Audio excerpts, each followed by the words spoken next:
Hey guys, we're back for another quick video on how to scale your business and grow profit. And I'm alongside Jeff Bush, our CEO of growmyprofit.com. And today we're going to be talking about the very important topic of how to create an irresistible offer.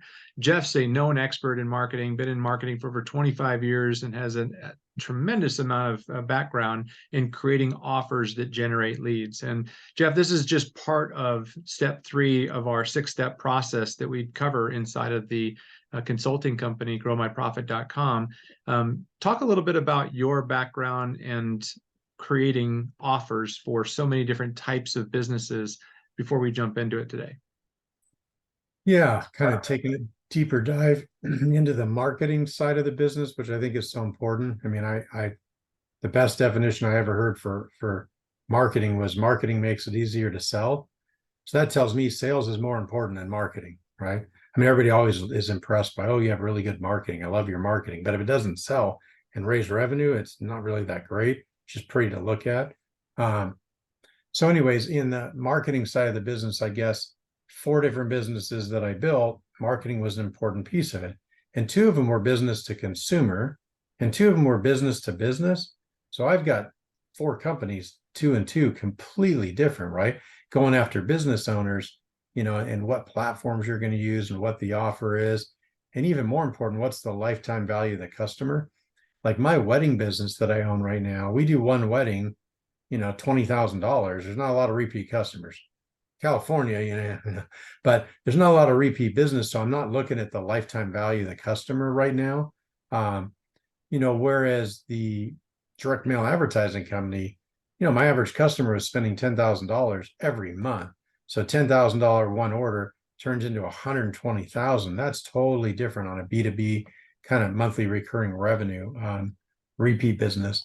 So I think you've got to look at each one of those separate.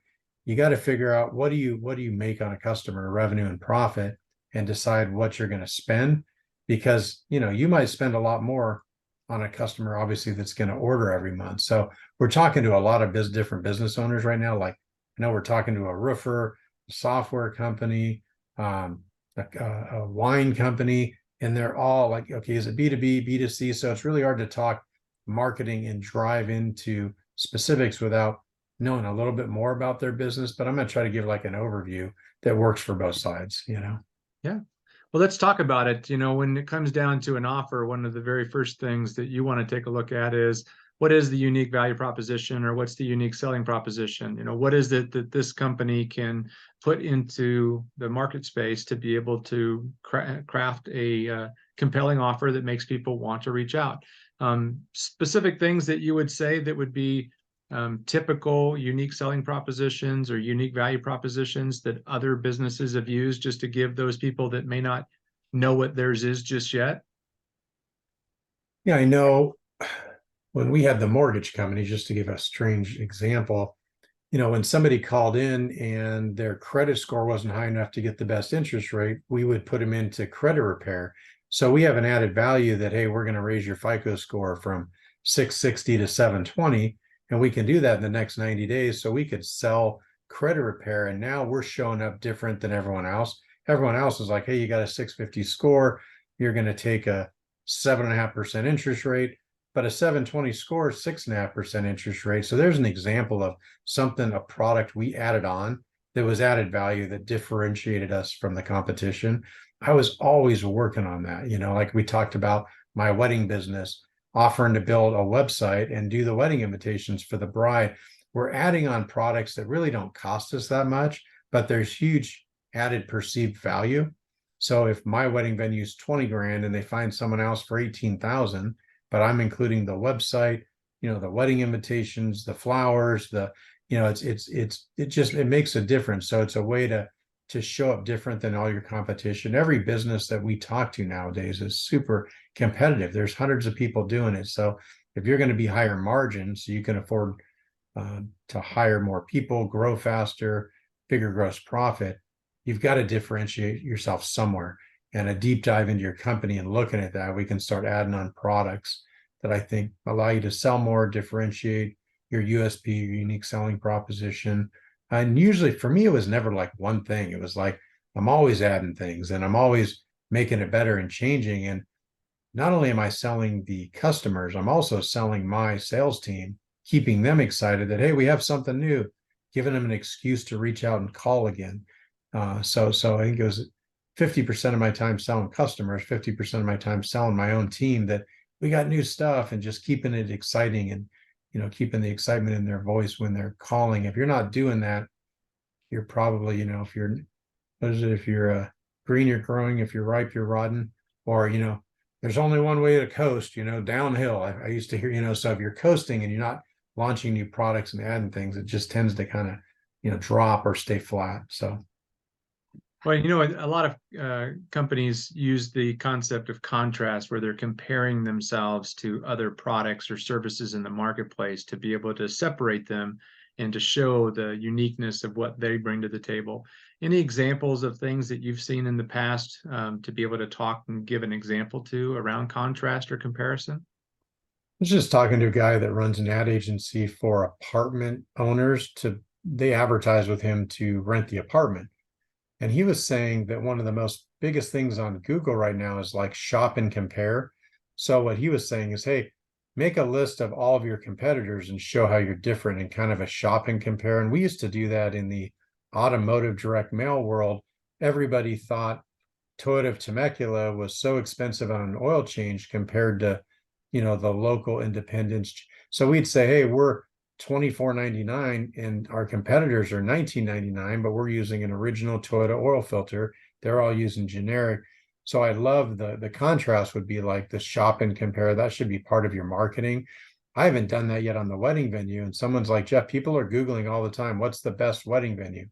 Shop and compare wedding venues. If you can put you against your competition, show them, it gets a lot of clicks to that page. People are looking at that, and then you can send them over to your website. So kind of for SEO, Google and shop and compare is a big deal. So I like that contrast. I think every business should do that. Yeah, we have a business locally here that does oil changes, and their big comparison is the no appointment oil change, which gets me because I don't want to take the time to schedule an appointment. I just want to come in there and drop it off and pick it up. And there are times when I have to wait longer, but the fact that I don't have to schedule an appointment has got me going over to this other place versus the places that require an appointment.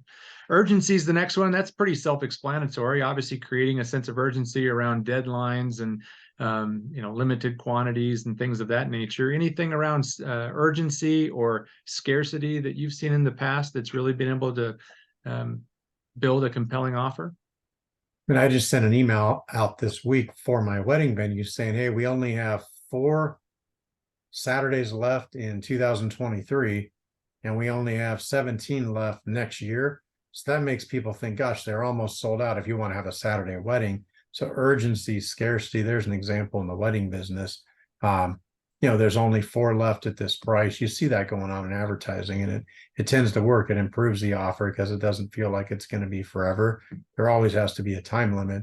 Helps your salespeople close more, right? Sale ends this weekend, only 7 at that price.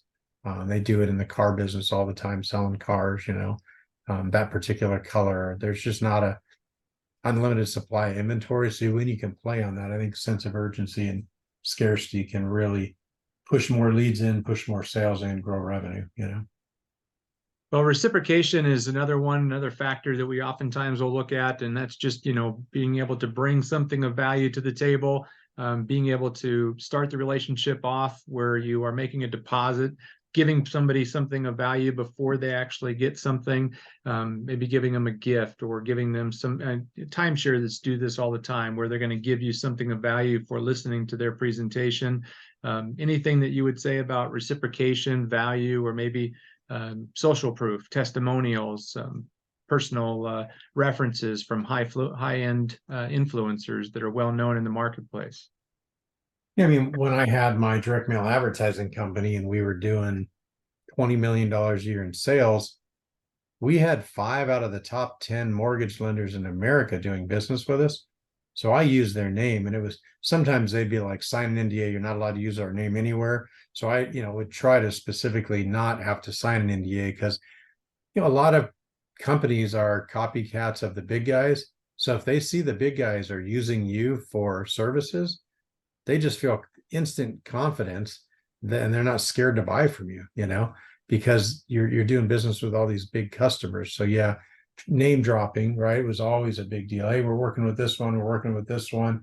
And that would get over some of the fear of doing business with a company. We had no name brand recognition, small company, middle of nowhere, so that helped us overcome that. So I think that's important. Very good.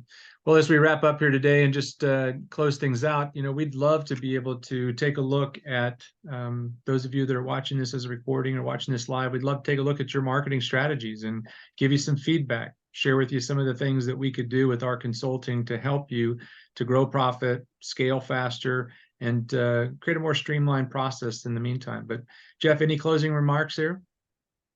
No, I mean, I love sales. I love marketing. I love looking at a product and saying, hey, what could we bolt onto that to make it better? And talking to customers of who your ideal audience is and really fine tuning that.